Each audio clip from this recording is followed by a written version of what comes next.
T-minus 30 seconds.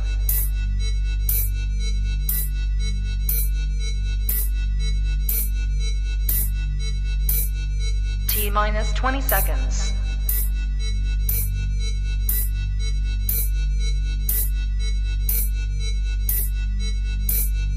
10, 9, 8, 7, 6, 5, 4, 3, 2, 1, 0.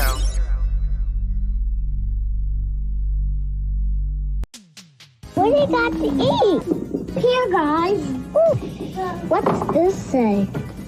I don't know. What's that say? I know, but I'm not going to tell. I think it says it's good. Conjecture Hoops contains all the presumptions, assumptions, and off-the-wall postulations a growing kid needs. Conjecture Hoops, a big bowl of bullshit.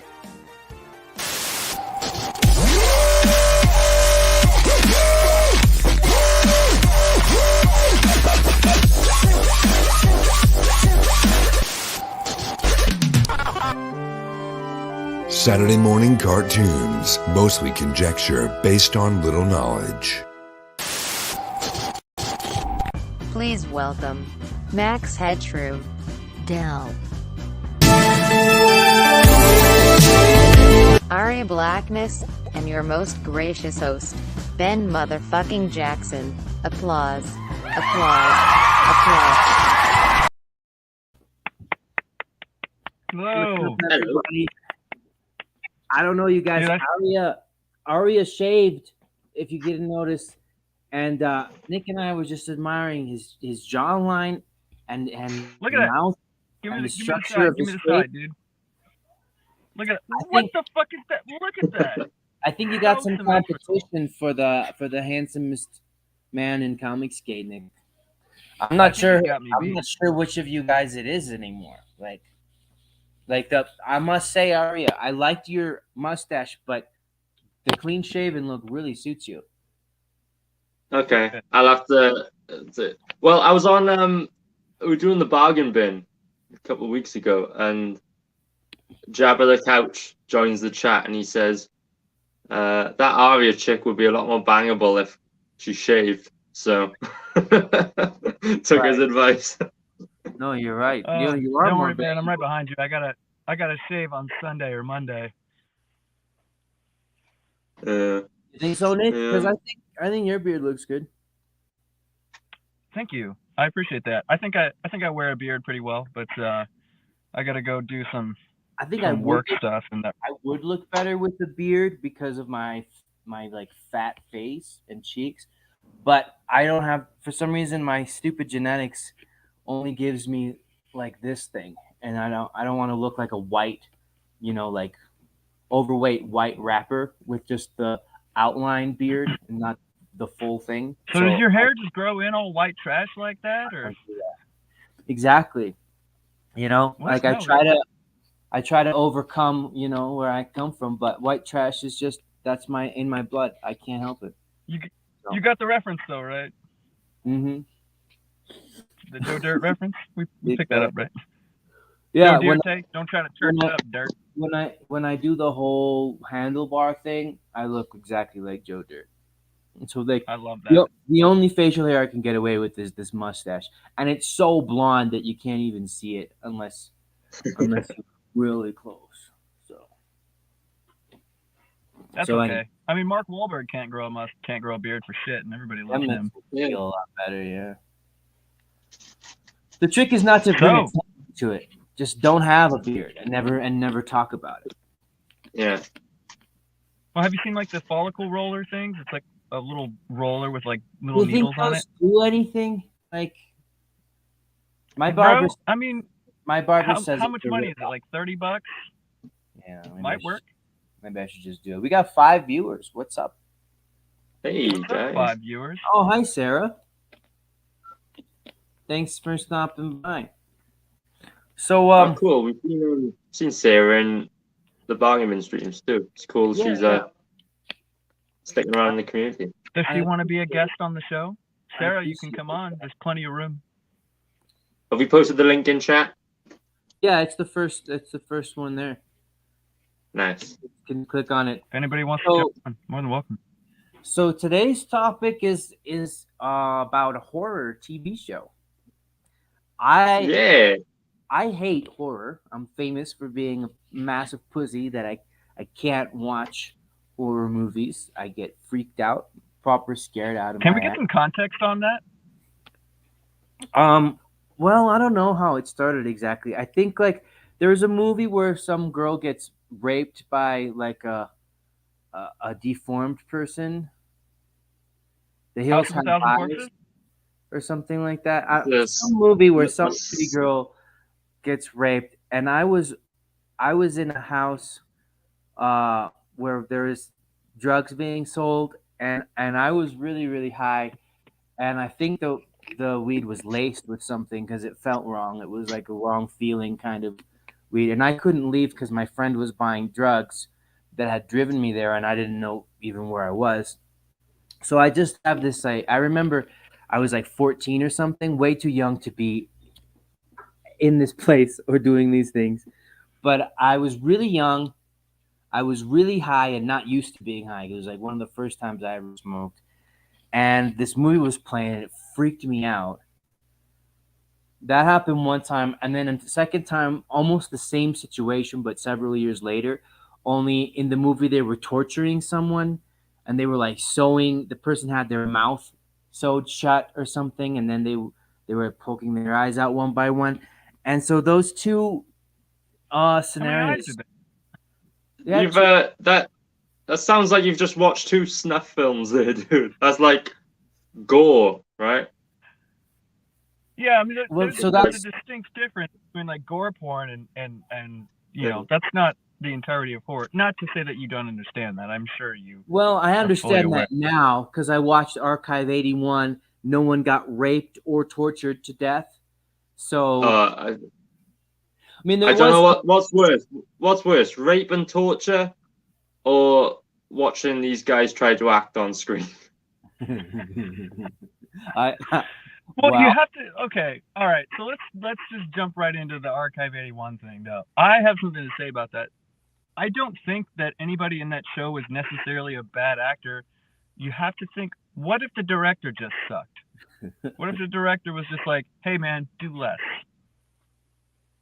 Well, I definitely I'm feel like I would have been more freaked out if they had been acting convincingly because the whole thing just felt like a high school play.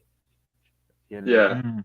it was. So Well, I could really figure- liked the premise of the show. The premise of the show was really good, but I tend to like stuff in the horror genre that's a little bit more like. That's why I like Lovecraft stuff because it's psychological. It's not necessarily like you weren't sure if what was going on was actually happening or if the guy was going crazy or if there was like, was this an alien? Is this supernatural? Like, what the fuck is happening? Like, when you go into a ghost movie, like you go into The Conjuring, it's demon possession. Or you go into a Halloween movie or a Friday movie, it's a slasher. Like, you know what to expect. So when I go into stories like this where you're not sure exactly what the fuck is going on, that's why I thought the first season of Stranger Things was so good. Because there was that Stranger Things mystique, rules. there's that mystery there. It's not unveiled yet. That's the part of it that I really like. I agree with you. I think that was one of the strongest aspects of this show was the red herrings and misdirection. It's almost like a mystery element tied into it, but a really satisfying one because you get a real answer. It's not a cop out. There's a real answer to the question. The question, of course, being like, what the fuck is up with this Melody bitch? Like, um is Dan crazy? Is he hallucinating? Or is she a ghost? Like you're set up as those are the two options, and you're trying to like examine clues to determine which of these two is accurate and which of these two is the real answer. And then spoiler alert, it's neither of those two options. It's a third option that's like science fictiony and really cool. So I enjoyed that immensely because the whole time I was trying to piece together like, okay, they keep mentioning his mental health issues in the past, but I never believed that, right? Because that would have been such a lame result. Like he imagined the whole thing. Like I knew that wasn't the case. So then for a while I thought like, oh, this bitch is dead. It's a ghost.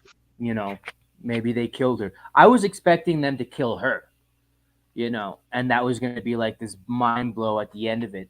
But then I really appreciated, I enjoyed more the whole otherworld thing, you know. And then there's like this time vortex. So he's talking to her through time. You know what I mean? Yeah, I really liked that as well. I think that was But one of the things that they didn't quite necessarily explain was like what they kind of got into it with like explaining like the frequencies that the films project, and that's why it thins the veil. But like why Melody and Dan were so connected, and like why it was like he was sleeping when these things were happening, like it wasn't like a waking thing, which was kind of interesting to me. I was like, okay, is it like, is there a super special connection? Is it like what the fuck was going on? But you know, it's kind of like, oh, it's the tapes. But I'm like, what is it about the tapes? Like, so is it because they're on film? Like, what if you put that on the internet and just a shitload of people were watching that at the same time? Like, would there be this, like the veil just collapse, or would like, well, presumably would Melody be interacting with? Because he was the only one watching those tapes, right? He's the only person on the fucking planet viewing that, other than maybe like through the cameras, fucking what's his name? What was the director's name? Virgil, the rich guy. So sorry. Virgil was his name. Virgil Davenport. Yeah, like why wasn't Davenport affected if he was watching through monitors? Like, is it a proximity thing? Like I said, like what if 100 people were watching those mold, I think it's the mold, because there was all the mold in that building. Yeah. So that's true. Okay. Then, like, I watched this thing. I watched this whole show in 48 hours, and my initial takeaway was like, this is just a really straightforward, dumb story with a lot of elements that don't make sense. But the more I think about it and the more I mull it over, and this might just be my brain making sense of something that doesn't make sense, but whether it's just my conjecture or whether this is the writer and director's intent, I still really enjoyed it because, so check it out. People are freaked out by there's two things that give people the creeps that this whole show is premised on: the old footage and old places. So like the people have phobias of ghosts, even though ghosts aren't real, and people are freaked out and just get a weird feeling from old things in general, especially like old footage for some reason. There's this whole subgenre of horror I've discovered that's found footage, because the whole premise of seeing footage from a long time ago freaks people out for some reason. I think it's because there's a disconnect between the way things used to be and the way things are now, but that's another tangent.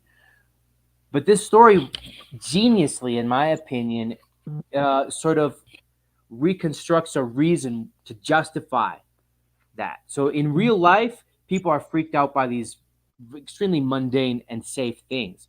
So this story kind of shoehorns a reason why you should be freaked out. And it kind of makes sense. Yeah, Demon Vizarek makes a good point with the Blair Witch movie. I think was kind of the first really successful one with that whole found footage creep out element. But like so this Caliego monster, he's made stronger by technology, right? That's the big clever point of this demon, in my opinion, because like usually we think about like neo-pagan kind of things. It's kind of like an anachronism. You have to use like old-timey shit to do it with an old-timey book and this and that. But it's like, well, wait a minute. What if like technology is an expression of human advancement, right? So what if the demon is trying to interact with human beings, and what if it uses the human beings' own technology to make itself stronger?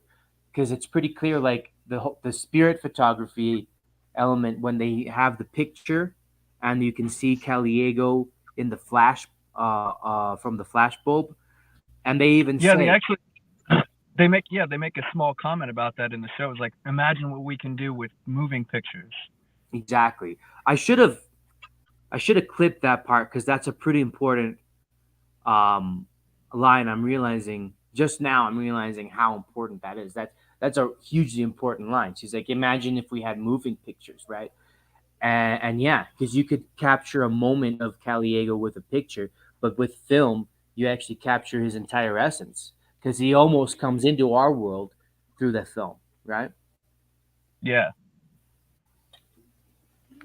Well, Arya, you've been quiet. What you think? Yeah. I've been quiet because I haven't seen most of the show. Okay. I tell you what. You're me this What I week. did. Coming up completely unprepared.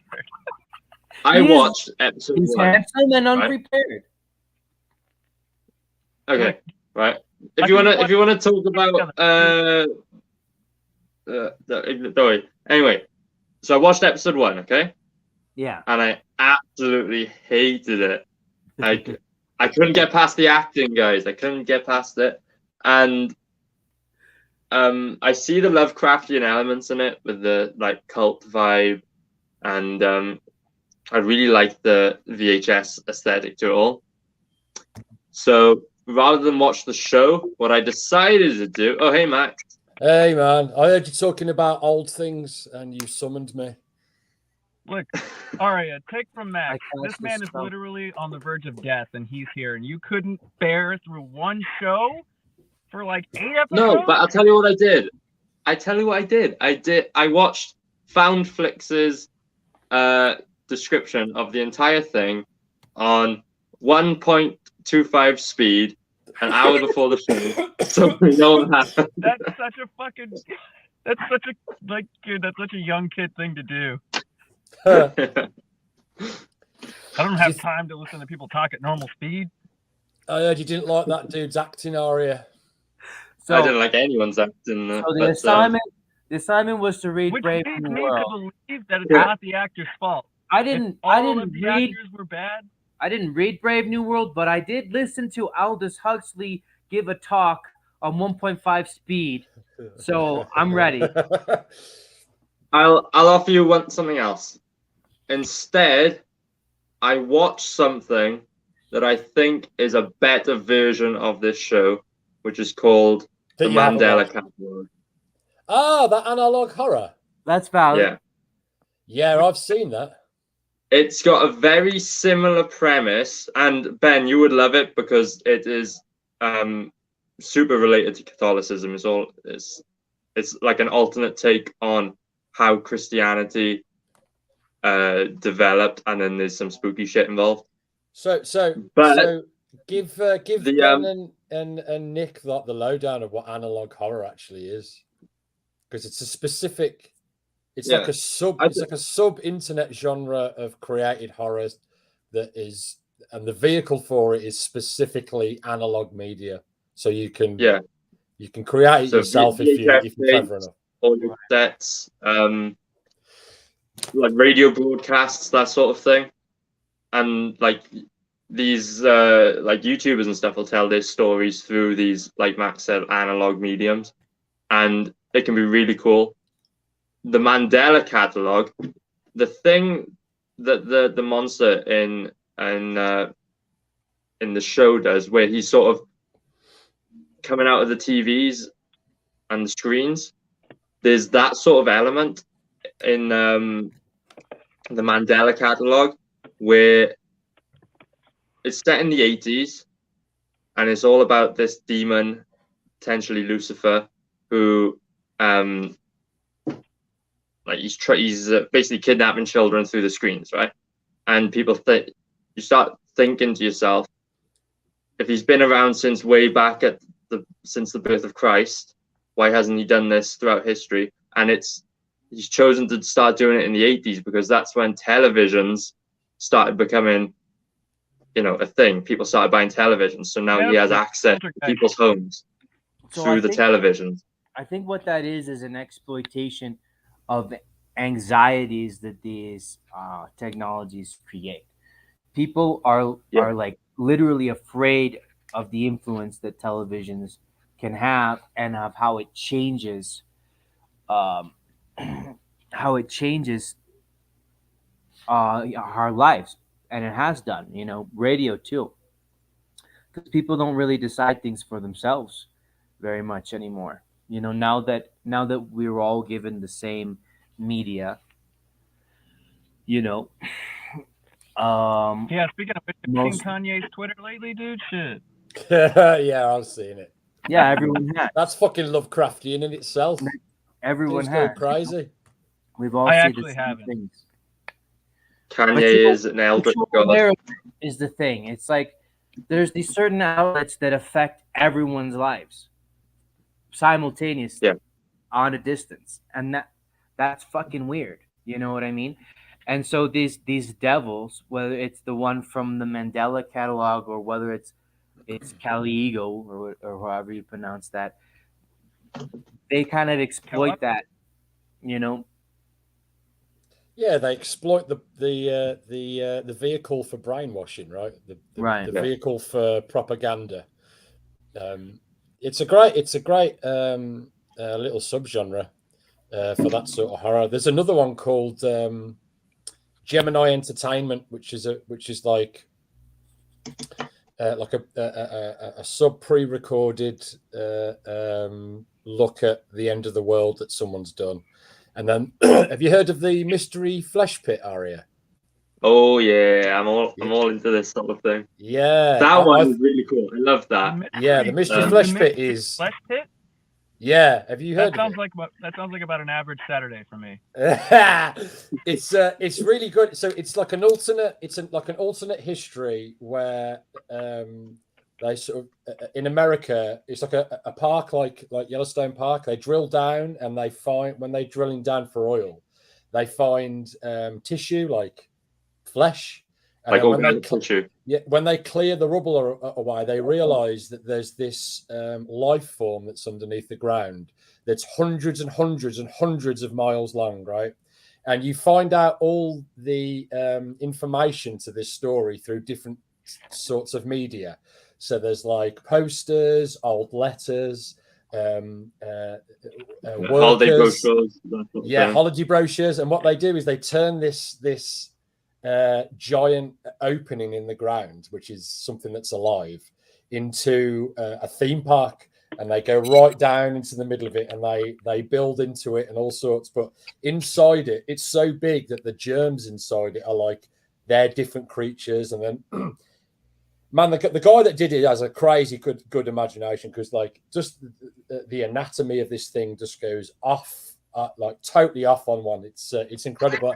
The Mystery Flesh Pit, it's very Lovecraftian. That comment right there. Yeah. Mystery Flesh Pit. Yeah. Yeah, it's just his arse poking out the ground. And everyone's like that. But now you should check it out. Lovecraftian. The Mandela catalog is the one I thought is so similar to this show in a lot of ways. There's a lot of 100% crossover in themes, and I just think it's a lot better of a version of it. It's super low budget though, isn't it? It's like one guy creating it. So. Yeah. Well, there's a certain appeal to that. Like Ben was talking about the found footage thing.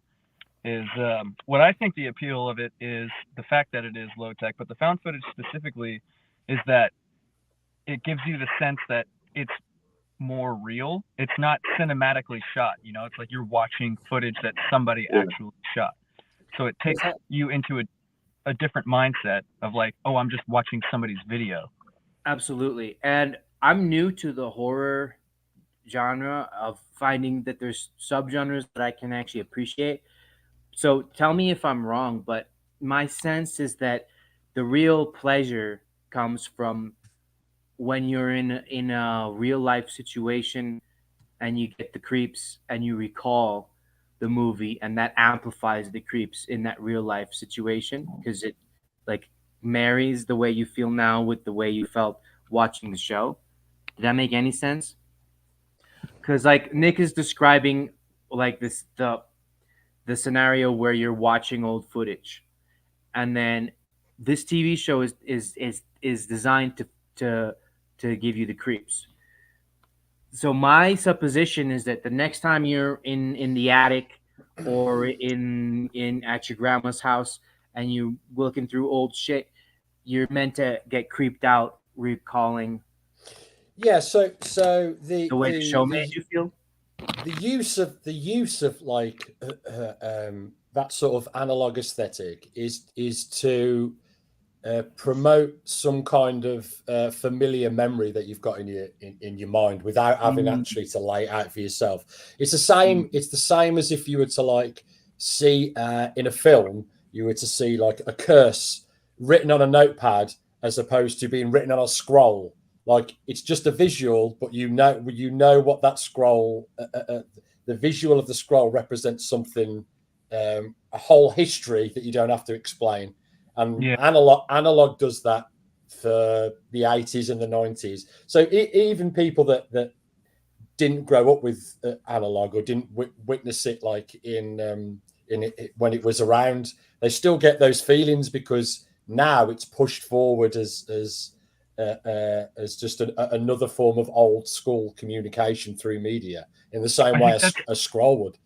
That's definitely a component to it, but I also think that like I kind of mentioned before, like watching it in the found footage format sort of puts you in the position where the actor that you're watching on the screen would be. So you get more of the sense of like that as well. Yeah. What was I gonna say? It feels more authentic. Yeah, like, it's closer to wall breaking, isn't it? Because you feel exactly. Like the view. Yeah. You meant what I knew. You got it. Yeah. So I've posted in the private chat, Ben. A 2-minute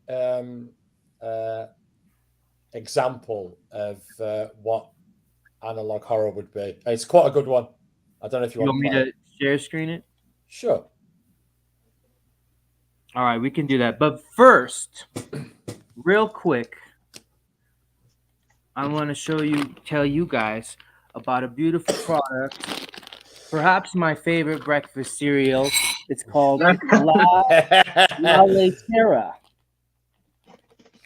Never heard of it. Well, it's Spanish for milkmaid. You got, a beautiful Colombian blonde here. Colombia is famous for its women that are really good at, extracting milk. They're famous. Right. They're famous for how good they are. Yeah, for sure. At extracting milk. People come from all over the world to try to be lucky at milk farms. So this I really enjoy the fact that it's just in a bag too. Yeah, everything's in a bag. It looks like a giant bag of crisps. Yeah, it's about the size of one actually. They make you can buy water in bags, milk in bags. They just sell bags because any other form of packaging is expensive. You all know what churros are, right? Yeah. Oh, they're like crispy little churros. Yeah, we have those. Yeah, it's on the fucking label. Yeah, but like this is right. But this is just the cereal of churros. That's like the Colombian version of waffle crisp. Exactly. Right. Can we come up for a title for this segment, please? Because I need to do a little introduction tune for it or something. Yeah. I don't think we're ever gonna beat La Lechera. Like having a really good at a hand job hot chick as the mascot. Nothing's gonna be cooler than that ever. We'll see.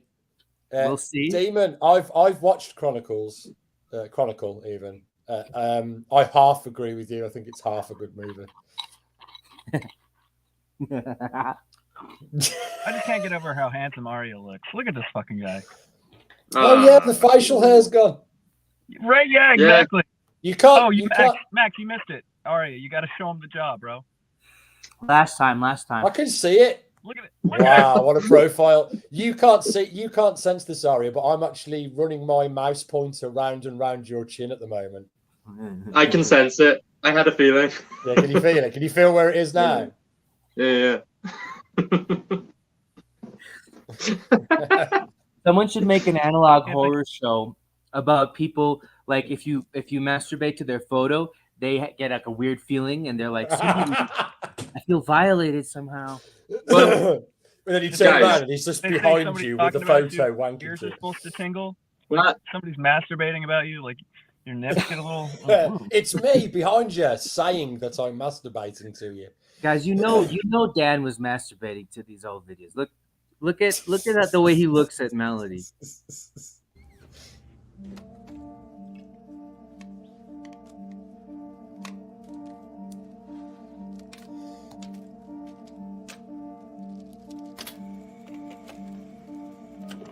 I'm Melody Pendris. It's 7:24 a.m. and I'm here with Jessica Lewis, 9th grader, and unofficial Girl Friday to anyone who's anyone at the Vista apartment. He's like, I forgot we were supposed to be talking about the show. My Girl Friday to anyone who's anyone, and Dan goes,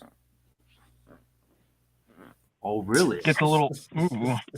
Interesting. He has to adjust his seat to like accommodate his brand It's the new place, bro. Massive hard on. Yeah, exactly. Also, I think Ari is on the acting money in with that the. show, the fucking cinematography was great. Yeah, Like, it the looks way they beautiful. Shot that was really, really good. Yeah. Dude, and that girl was hot. Dina, what's her face? That girl was out of control. Like really, really. Which one? Really, the one that plays Melody. Oh no, dude! Fuck that chick. I hated her, bro. Her No. voice She's irritated fucking the sexy, shit out of me. dude. Like, No, I really dude, the like that her- composer girl. What was her name? oh yeah, her too. But she was more like normal, beautiful. Melody, her like forehead was like wider than the rest of her head. You know, she had these slight deformities or imperfections. Deformity is a rude word, apparently. But they had these slight imperfections that made her a lot more attractive, you know, in my opinion. You know. Is that how you flip with your girlfriend, Ben? She's a Like your good-looking person. deformities?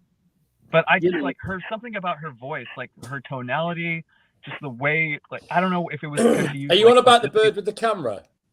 What's up? The one, Yeah, the the one that bird. was filming. Is that the you're on Yeah. about? Yeah. Yeah, I don't know. Nick's Like, not she into her. just had like this really quintessential, like, annoying college white girl voice that I just. She was. I hated it. Like, it she took was- me How till like many the last college couple white episodes girls- to even get used to her talking. Have you like, because that's a good time, dude. College white girl, that's a fun time. I grew up Especially in if they've got a California, giant but camera. not about that. What's that, Nick? I said She I grew up reminded in me of the girl California, from, man. I'm not really about the college white girl thing. All right. Your loss, I guess. What'd you say, Max? I said she was a shit actress, but she was very pretty. I'm agreeing with both of you. Which is unprecedented, by the way. I'm taking on both of You know the what? The only conjectures. thing that I think would have made that show like really, really, really good is if Tom Hardy was in it. Only if it was Tom Hardy as Venom. Yeah, Tom Hardy as Venom was. If the Tom demon Hardy hunter. as Venom was the monster, And he was like, and he just wheels in already sitting in a fish tank, because that's really funny. That's the funniest bit. That, you know, the bit where he sits in a fish tank and then eats a lobster. Proper Venom, that is, isn't it? Proper Venom through and through. That, I found that really funny. I'm gonna find a way I'm being to plug Tom sarcastic. Hardy into every show. I mean, you One may day as we'll well, get because he Tom Hardy fucking on here. squeezed his way into Venom, didn't he? That he did. That he did. So let's take And a now look he's at gonna this. he's gonna be in the next Spider-Man movie, so it'll be a good time. No, he won't. Ben likes big foreheads. He must have a big sticky bobblehead collection. That's really clever. What? Ben really likes Funko Pops. He's got a bobblehead collection, but none of the bobbleheads move. They're all glued in big place. enough. Hey, I'm big listen, bobbleheads. play that video. Yeah. Thallison. You Oh, know, yeah. Oscar Wilde says, "Pretty is pretty, but only ugly can be beautiful," and he's right.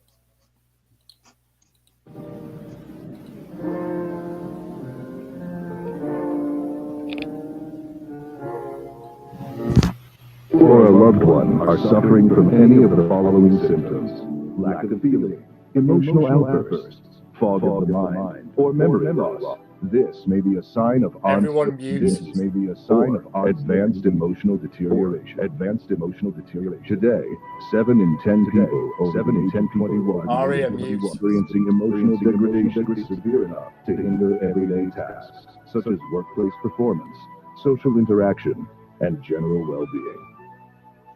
Emotional stability is required for a functional and healthy mind. Correcting AED used to require rigorous testing and invasive procedures, costing time, effort, and money. Today, the solution is Thalassin. Using our modern understanding of brain matter, Thalassin is able to reproduce the emotions necessary for any occasion. Not only does Thalassin restore lost emotion, but patients have reported emotions at a higher and more consistent quality than ones produced non-chemically. Included in every pack of Thalassin are these common emotions: happiness, sadness, anger, fear, and relief. Also, look out for over-the-counter options such as jealousy, hope, frustration, and pride.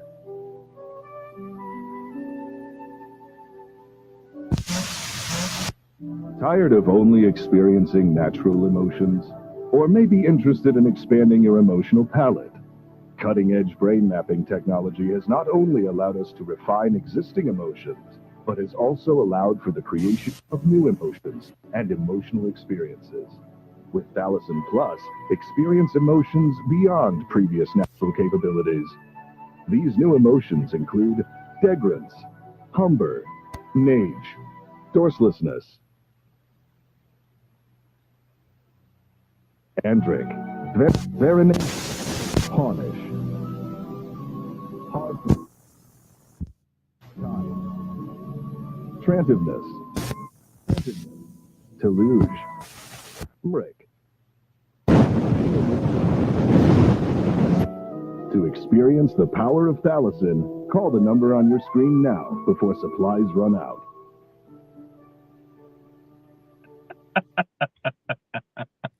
I want to feel I hadn't to seen lose. that. That was wicked. 10 out of Yes, there's a whole host of different approaches to the analog horror thing, but that's not one of the most early and basic versions. Very quick, but like, dude. It's cool, isn't it? That was gnarly as shit. I thought that was fucking hilarious. That. Yeah, I want to know what deluge feels like. Dude, me too. I was like taking it really serious at first, and I was gonna make like, have you guys read Do Androids Dream of Electric Sheep? The Blade Runner book. Yeah, Blade Runner. Yeah. So in the book, like they're like, it's like a VR headset or whatever, and you can program in like what emotions you want to feel. Like, you know, because everybody's just a sociopath in the future apparently. Sure. I was like, oh, this is sort of like fucking Blade Runner. This is cool. And then I was just like, oh god, this is so much better. This is the fucking visuals to go along with the made up emotions was. Yeah, real simple. Draws you in, and then sort of gives it a little twist with some nice artwork. I mean, obviously, like the quality of all the different types that are made by people are, you know, vary a lot. Well, that one's a pretty good one. It's got a bit of tongue in cheek. A lot of them are super serious, like way more creepy. I just like Thalassin. I think it's a really funny idea. You know what's a really big thing too?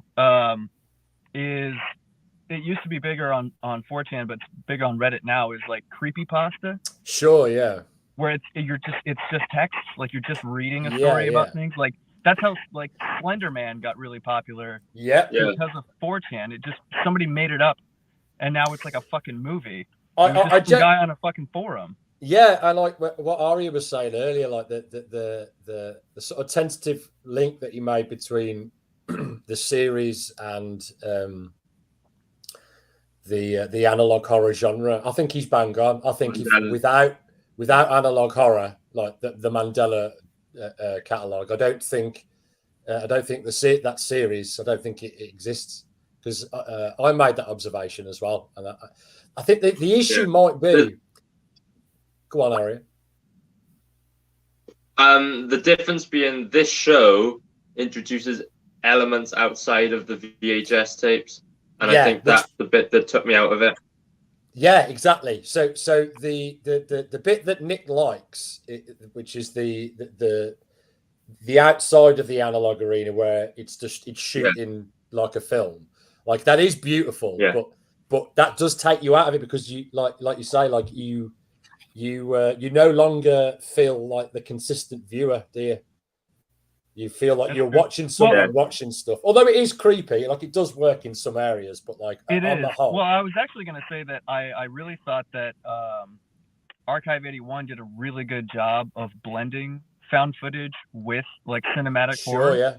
Like, because you would phase in and out of it kind of quick. Like it would be Dan watching something, and then they would fill in the parts that obviously Melody didn't shoot with cinematic shots. Yeah. I thought it was done really, really well. No, I agree. Because if Melody had filmed absolutely goddamn everything, that would have just been so inverosimile that I wouldn't be able to take it seriously. You know what I mean? There are examples, very few. Excuse me. There are examples of found footage. Like I suppose the first famous found footage film is Blair Witch, right? Blair Witch, most prominent. And I like everyone has different views on that. It's quite a mixed bag on views on that. It's surprising, but I don't think that film particularly aged very well.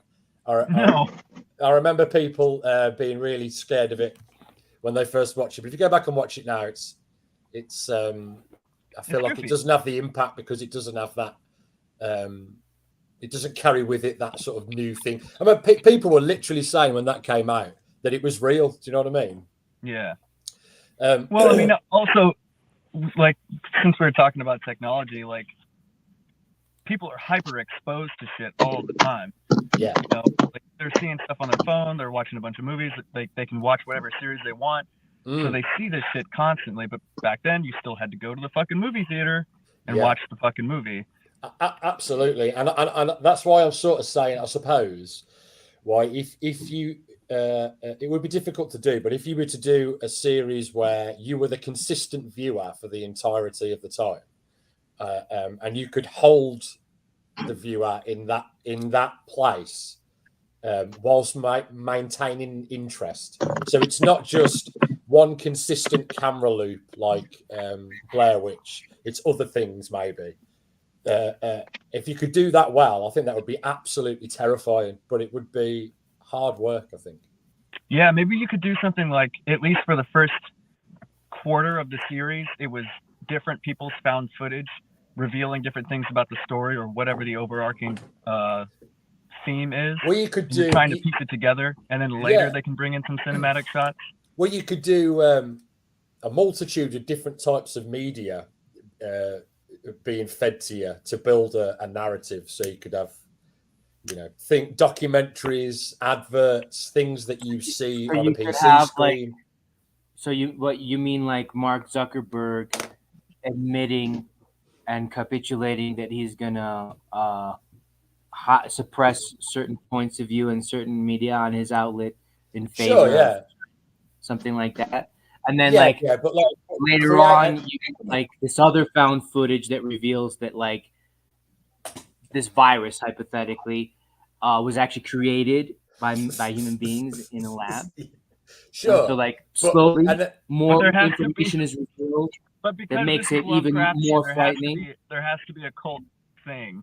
Yeah. So just it would have to be an allegory for the random infection that you're talking about. So maybe people are turning into sea creatures or something. Yeah, or, like one of the like key themes in Lovecraftian horror is psychosis, right? Yeah.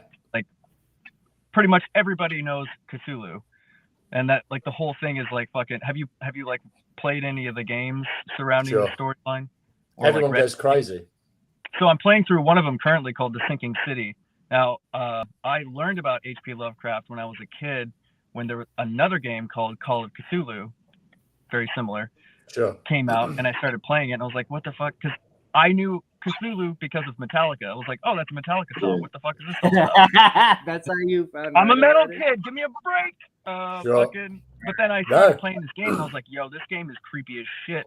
Because there's a lot of, like, you don't know what's going on, and you just get snippets. Like, you're walking down the street, and you're investigating this thing. Like, there's a mass psychosis going on. And, like, I remember one scene, or, like, one thing in particular was you were walking down the street, and there was, like, a basement, you know, like a floor-level window inside of a building or on the outside of a building. And, like, it was the only light that was on. And, like, you walk up to it, and there's just a guy hanging, like, in the fucking basement. You can't access the room. You can only see it from the window. And then you would see creatures, like, in the shadows on the roofs of the buildings, like, zip off into the darkness. And you're like, what the fuck? What the fuck is this shit? Yeah, the fear of the unknown, right? Burn. The fear of a strange situation. And also, like, the implication that all of these strange happenings, like the guy killing himself, are somehow related and caused by this Cthulhu monster that you don't really understand, you know? Yeah. Well, you don't even know anything about Cthulhu at that point. And like, I think a really good, if you're going to do, we spoke about this briefly before about the want to be satisfied at the end of a series or a film, and maybe holding back from that satisfaction actually can improve. That's why I eat La Lechera cereal, because I like to be satisfied at the end. Ben, will you send me some of those? Can you send that in the mail? Yeah. Is that would that be like a customs thing? I want that satisfaction. That's the satisfaction that I want. The mystery is that I can't have that, and now I want it. Oh yeah. Well, that's it with Lovecraftian sort of stories. You can't have the ultimate satisfaction of having all your questions answered. Otherwise, you know the unknown, and then it's not scary anymore. So you have to leave those things unknown. That's why, like, I want them to drag it out. Like, so the whole unknown thing doesn't tell me. I get you. I see. Have you guys seen Bird Box, by the way? Yeah, I've seen Bird Box. So apparently the kid that wrote Bird Box, he's admitted in some interviews a long time ago before the book was made into a movie that his big inspiration for the monster was the concept of cosmicism, right? The Lovecraft idea that something the unnameable comprehension, exactly, that which is beyond your comprehension would be mind-blowing and terrifying. So basically, drive you mad, right? So Cthulhu is infinity because he's like beyond comprehension, and the bird box monster is the same thing. It's infinity, so that's beyond comprehension. Okay, that doesn't work for me. By the way, I'm gonna pee in everybody's Cheerios here. You don't like the thing on? You're gonna pee in everybody's like leche fucking churros. Well, something. I thought you peed in a bottle on screen. I'm peeing right now. All right. He's got to know. You have the bottle in your hand. You got to. Once he finishes. Are you sure that's a pig? It looks like you're second. Now I'm gonna drink it. Anyway, have you ever accidentally reached your pee bottle? Yeah, I have done that twice in my life by accident and spat it out immediately. Last time was years ago, so don't get too freaked out. Well, but the point I'm trying to make is this. I'm not afraid of something beyond human comprehension because my cosmology has me very secure in the affirmation and the conviction that the human being is the most advanced biological organism in existence. So I'm not intimidated by the thought of more advanced aliens. I don't think there is such a thing. Well, it's not. You're missing the point, though. The point is to theorize that that's not true. That's why it's scary. Yeah. I think that's scary to people who are like atheistic and actually like believe the whole. Well, no, because I don't believe in demons and ghosts and shit. But if you do the film right, it'll scare me. Ben, it's the. I don't believe in that. Let's make this biblical. When an angel meets a human at any point in the Bible, the first thing they say is "Be not afraid," right? Because they don't look like us. So it's the idea of like if you say you're in the woods, it's pitch black, you can't see, and there's this bear that stands up in front of you. You can't tell it's a bear. It's just this shapeless, huge mass in front of you. Yeah, You'd be you'd shit terrified. yourself. Yeah. You definitely shit So- yourself. No. Ben would put him in a fucking chokehold like that. Yeah. Mate, I was walking up the stairs the other day, and I'd hung my dressing gown on the top of the banister, and the lights are off, and I thought it was a fucking giant standing at the top of my stairs, and for about 3 seconds I shit myself. I don't believe in giants. Yeah, it's that. That's the even fear. if I But did, there's no way that motherfucker could have got in my house because he's I've got got a 3 better times one. the size of my door. I've got a better one. I forgot about this. Not to one up you, but this one time. So to preface, my mom is a huge Twilight fan. Fucking hell, that's And- scary. Whatever makes her happy, I don't give a shit. But she has a ton of Twilight merch. Now, I was going to go shoot some guns with some friends of mine, and the shotgun that I wanted to use was in my dad's closet. So I walk into the room, and I make a left into the closet. Now, what I didn't see, after I grabbed the shotgun, I turned around. When I entered the room, I didn't see the cardboard cutout of Edward Cullen because it was parallel to me. And when I turned around, Edward Cullen was in the fucking room. Yeah. I almost shot him. At my old work, we used to have a life-size cardboard cut out of Rolf Harris, and they put it in the work shower, and I went in for a shit, and it fucking scared me to death. It was just after his conviction as well. that's an awkward one to have around the office. But yeah, Ben, he worked. He I worked see for what you're us. saying though, because I think similar, like when I watch like something of a horror genre that's like physically based, like you're being chased by somebody, I'm like, why don't you just shoot them?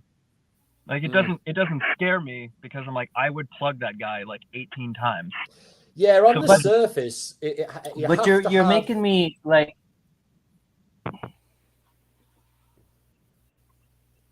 Have to have what, Max? On the surface, like the Terminator's not scary if it's just a bloke walking after you.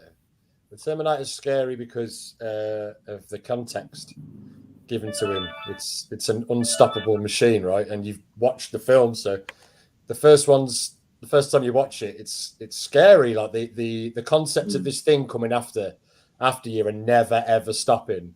No matter what you do, he's not going to stop. No matter if you go to Spain, he's going to fucking turn up at your door and kill you, and he's going to kill everything on the way there.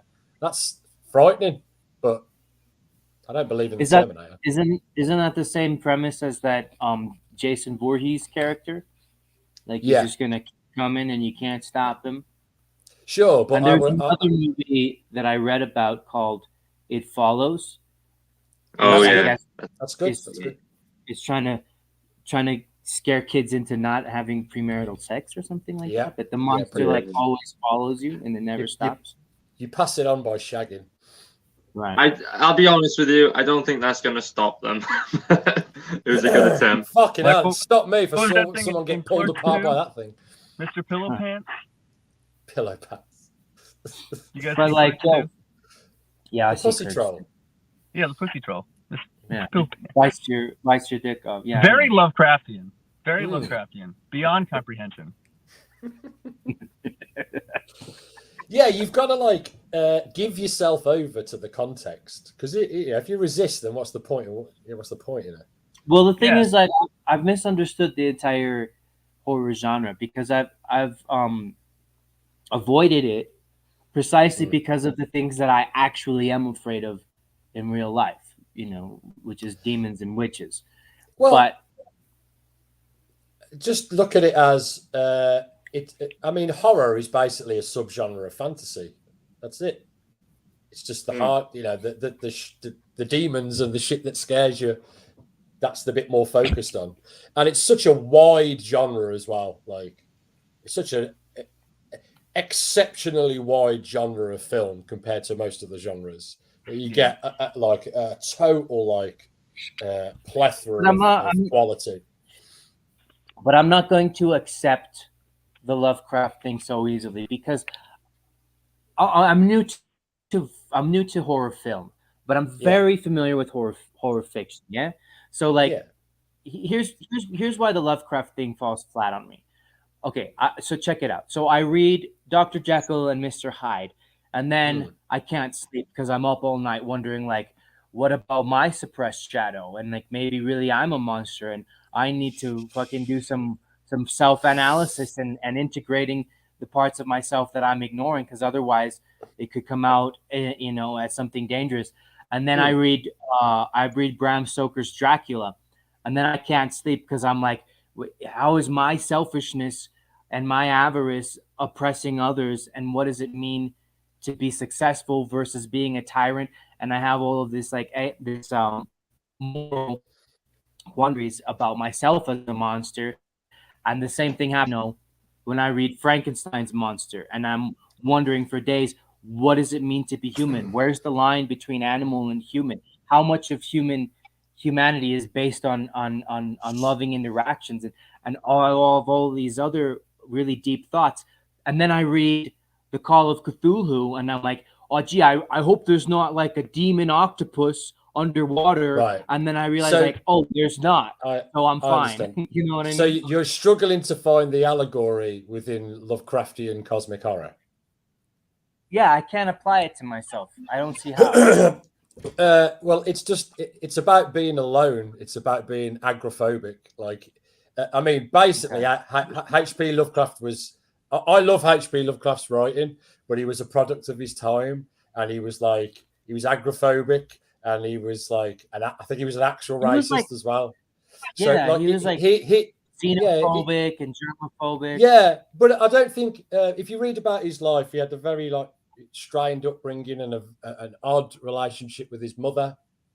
And I think all those things, I don't think he really Who was a giant squid monster, by the way. Yeah, but it's about the unknown. It's about how you feel about the unknown. And people, and he was inadvertently examining his own prejudices, because most prejudices are just based on you not understanding the thing, right? You look at something that you find particularly gross, and you don't want to touch it. It's only after you've touched it and stuff and you understand it's not gross anymore. And that's it. It's just the predilection in yourself to be disgusted by these things.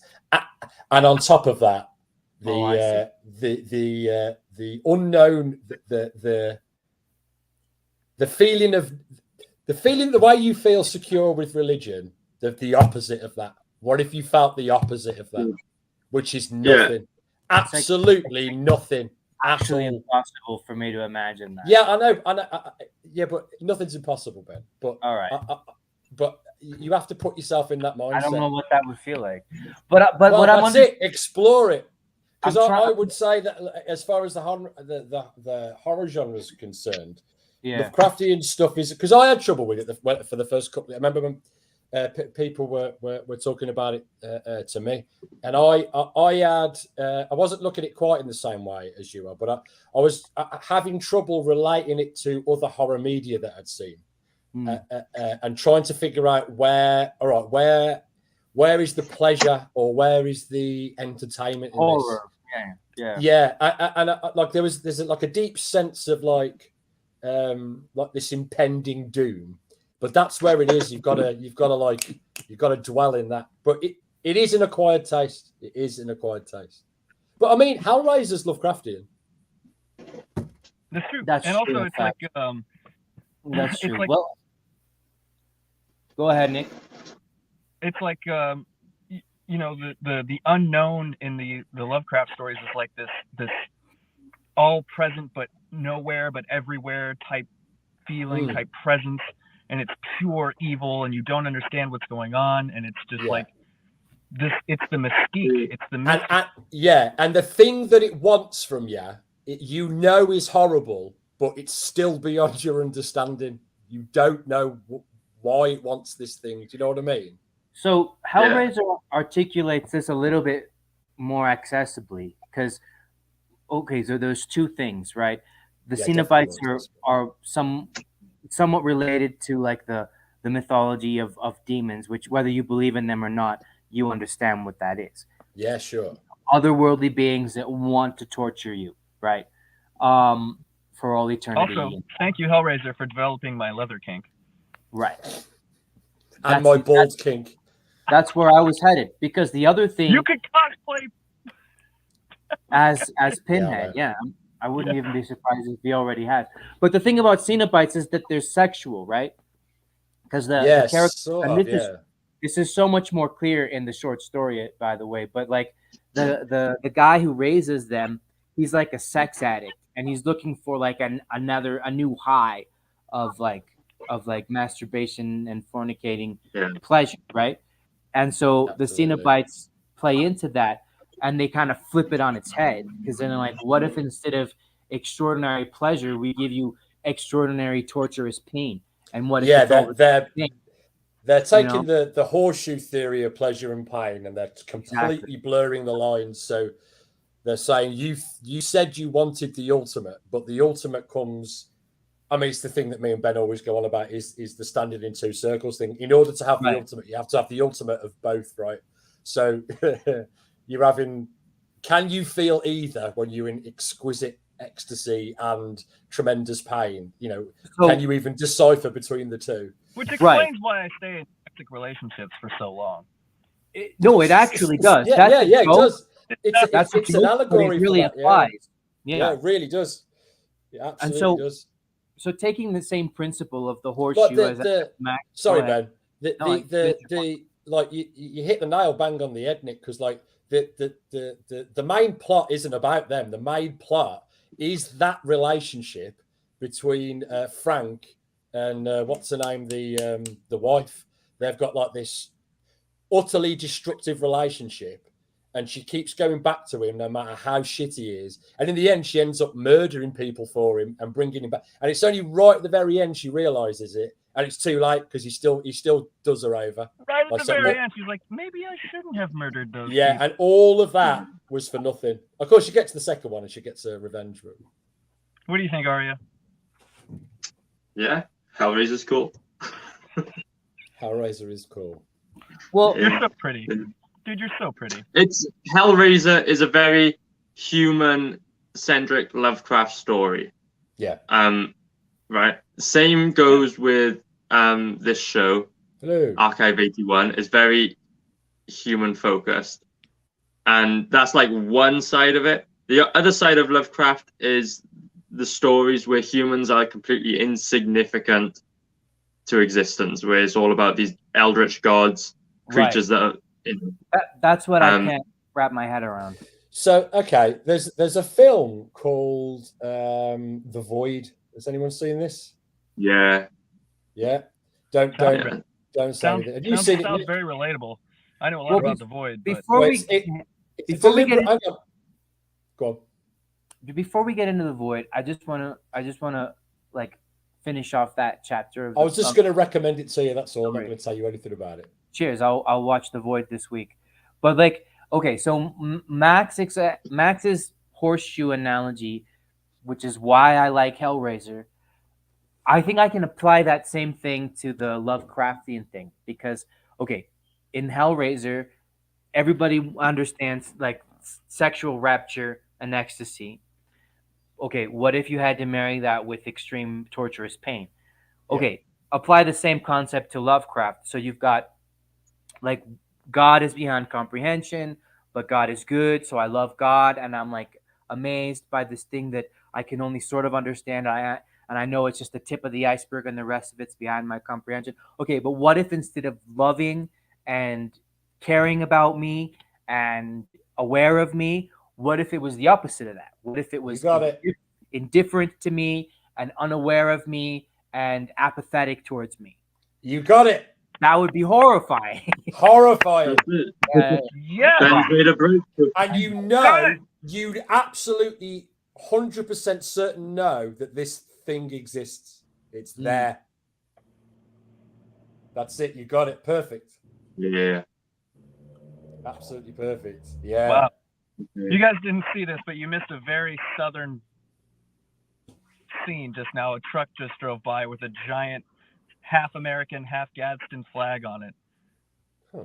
Good for that guy. What's Did he go, Cthulhu? The Gadsden flag is the yellow flag with the snake on it that says "Don't tread on me." Oh yeah. No step on snake. That's very So, American. so The Void, right? No Steppy the Snakey. It's a Lovecraftian film, but it's very sparse on details for the plot, so you have to sort of figure it out for yourself. Yeah, it's a tricky one. It is a tricky one. I enjoyed it, but I would, yeah. Do you like triangles, Ben? Well, you love The Void. There's lots of triangles in it. There's lots of triangles. Occult realities. Supernatural triangles. Geometric triangles. Things coming from nowhere. Things coming out of people.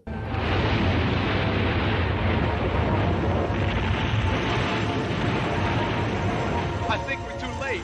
What gave you the first clue?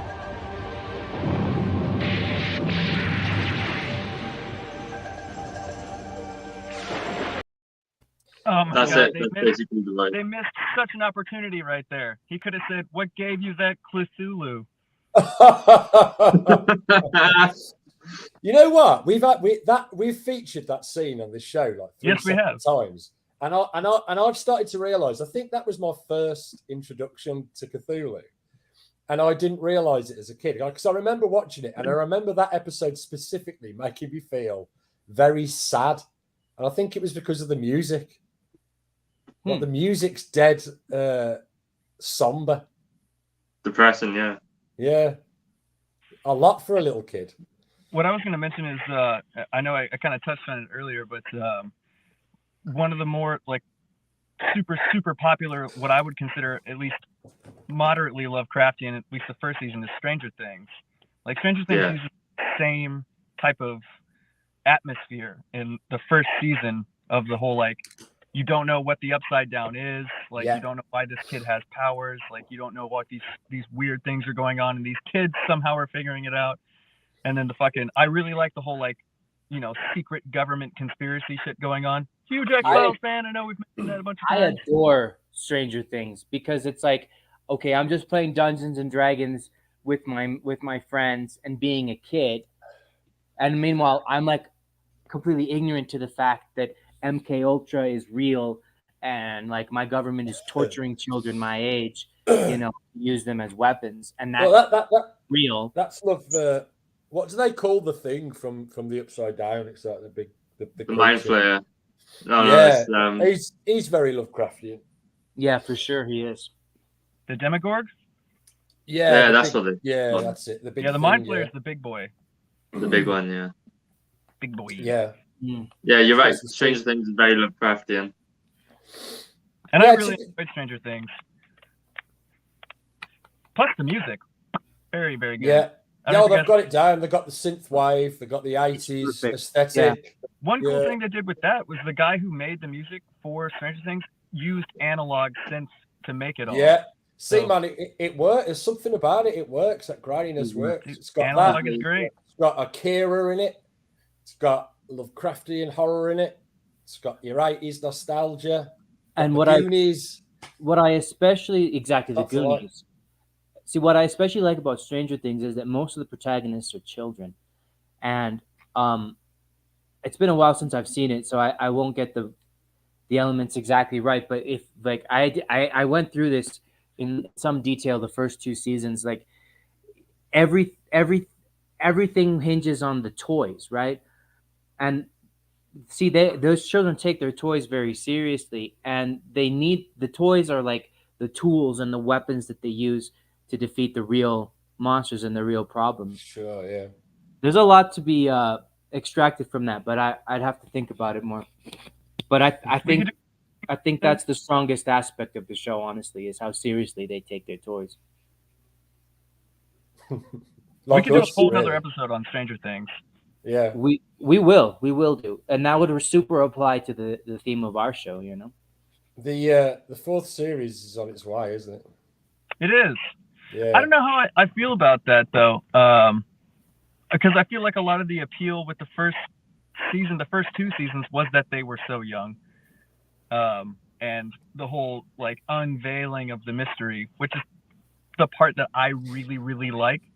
I'm starting to realize, Nick, that no matter what series it is, no matter how much I like it, at some point the probability is it's going to turn shit. Because they just Unless run it's the stuff into X-Files. the ground, don't they? Yeah, they do. Don't At the beginning, it's like it's fresh and it's about the new concept, and I feel like by the end, it's about how much more can we squeeze out of these tits. Well, I really don't before like. people stop watching. I really don't like those kids being like a couple, like that 11 girl and that nerd kid. Like the idea of them like actually being in love and stuff. It's just gross because they're really young in my mind. Like I don't like That's people just trauma young. bonding, guy. That's fucking unhealthy as fuck. Exactly. Like that's not a healthy foundation for. Yeah, but aren't they like 32 now? What? Aren't they both like 32 or something? How old are those actors? I don't think they're. No, they were the age that they were playing. They're like 15. Yeah, not now though. How old are they now? I'm gonna look up the age of Millie Bobby Brown. How old is Millie Bobby Brown? If she's older than she's like if 17. she's 16, then we're okay. But if she's like 12, I'm not into it. She's 18, man. She's 18? Yeah. Oh, then it's fine. She looks older than that now as well. She looks For like real? Yeah. Fuck. Yeah, I always thought she was like permanently 11. Hey, yeah. No, that was just her number. Oh. Yeah. So she's named 11, but she's not 11. Is that what you're telling me? That's right. That's right. Yeah, I mean it's been We'll a do a good Stranger while Things since the episode on first another Stranger day. Things, right? I don't know. I guess so. When was the first series? Ben, I'm so proud of you for coming around. And first of all, you were opposed Ben's open-minded, man. But then you agreed to it, and you watched the show. You found something to like about it, and still didn't move on your Lovecraftian idea. But then through the process of the show, you came to realize something about it, and you shifted your opinion. And that's what I respect about you. Thanks a lot, Nick. Well, I subscribe to the Jordan Peterson method of dialogue, which is always assume the person that you're talking. You have to do the Jordan Peterson voice. Always. You have to do the voice. You should always assume that the person that you're talking to has something of value for you to gain. Because I agree otherwise, with that, why Ben. engage in the conversation at all? I totally agree with that, Ben. Yeah, I mean, I know as much as I do, Nick, because I assume that there's a lot of things that I can learn, you know? And so you guys know something I don't know because you're appreciating this whole world of fiction and literature, and I want to appreciate it too, you know? I think it's interesting to see someone rationalize it as well. I got a lot of pleasure from that. It was good to see. Yeah, speaking on rationality, like I think probably what was constricting you on enjoying the genre in the first place is that you were an extremely logical person. Yeah. The whole concept of it is illogical. It's beyond logic. So yeah, and I gotta say as well, like I don't like. It's quite difficult for me to get scared of it. It's been a long time since I've been scared of like a horror film. Like I just get pleasure out of the concept. No. Yeah. Like, that's why I watch it. I think as a younger guy, things would have scared me, but now it's just like if it's a particularly clever concept, especially if some of it's been concealed and executed in a clever way. Sorry, I didn't mean to do that. It's okay. You what? I enjoy it. I enjoy it a lot. I enjoy it. Perfect. We haven't even talked about my favorite theory. Well, not even theory. My favorite aspect of Archive 81. The thing that I enjoyed the most out of this whole. Okay. All right, I'm going to show you two scenes. You got this one, right?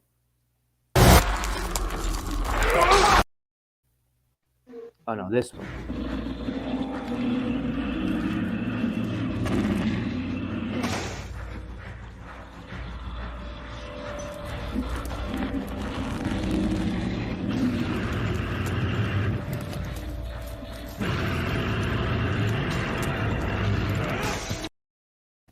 Yeah, that's cool.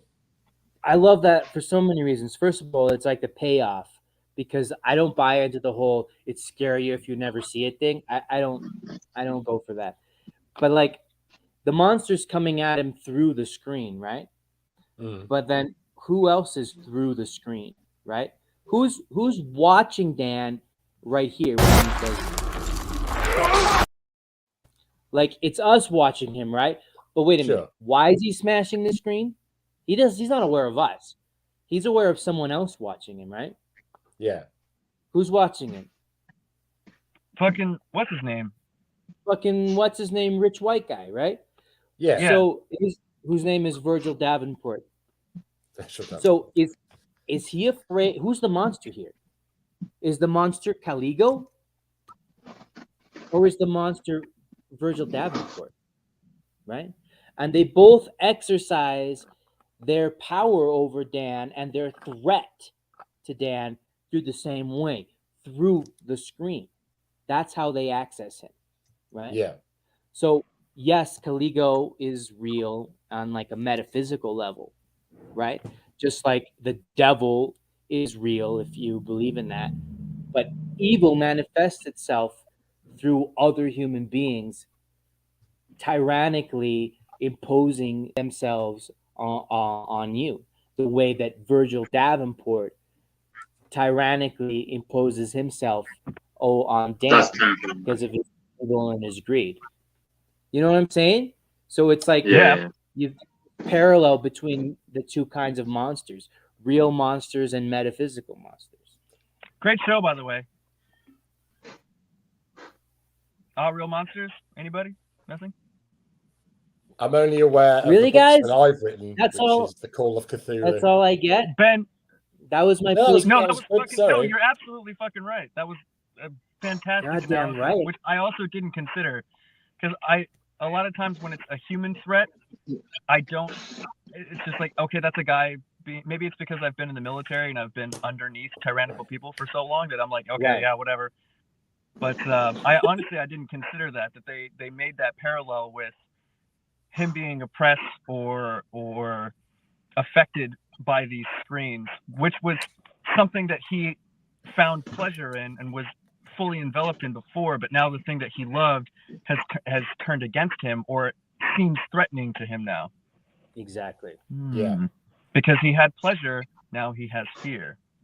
And also because the screen represents the spooky, ethereal threat of this demon monster, but it also represents the very real threat of people observing you and manipulating you, which, even apart from Virgil Davenport, who's real for Dan, represents a real threat for us, with like our tech overlords spying on us constantly, which they do.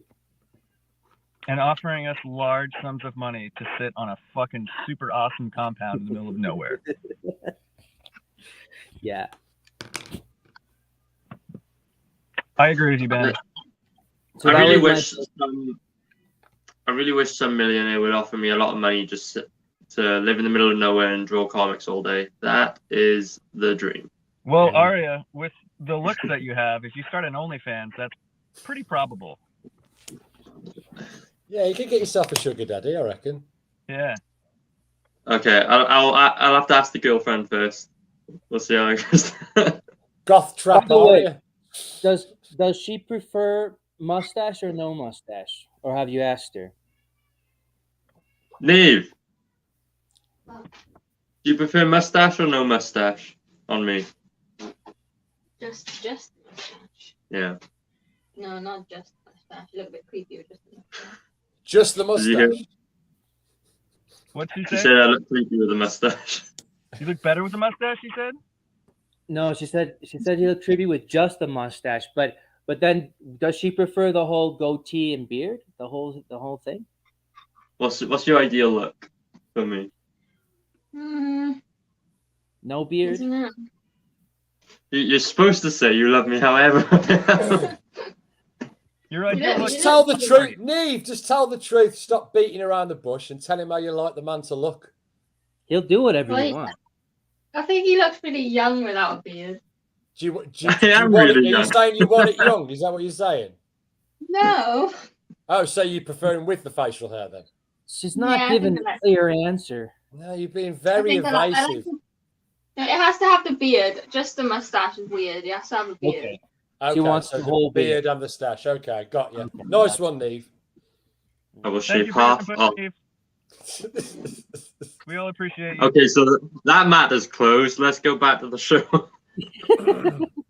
Now, how Lovecraftian was that? There was mystery there. There was mystique.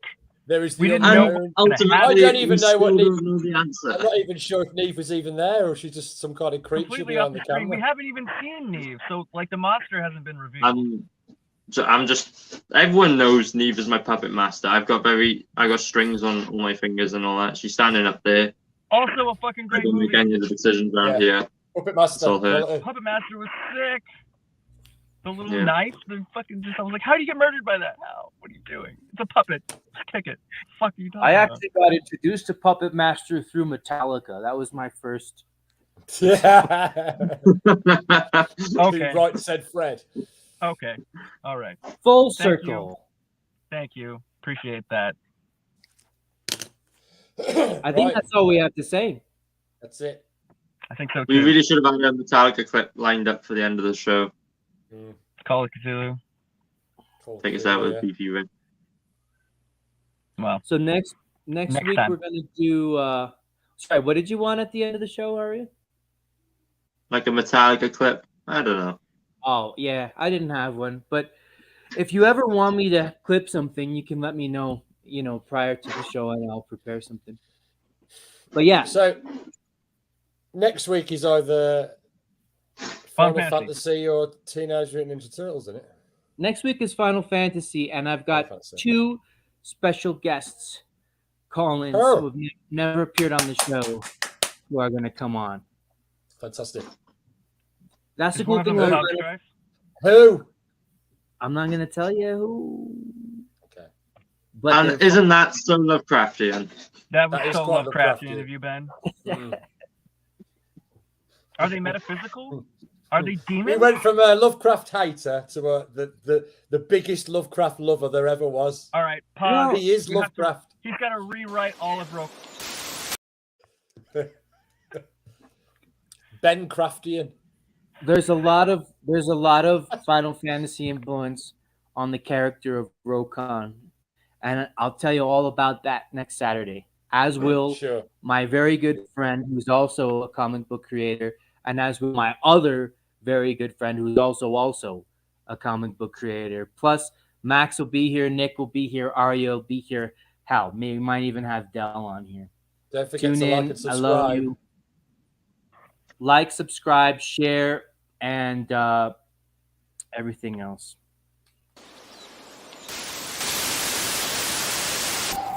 As we've just seen, drugs make your problems go away. So make it the best day possible. Remember, it's drugs that counts. Take one and take a chance.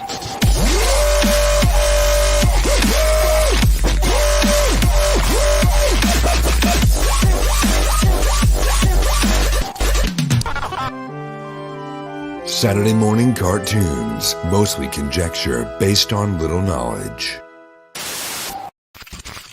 Don't forget to like and subscribe.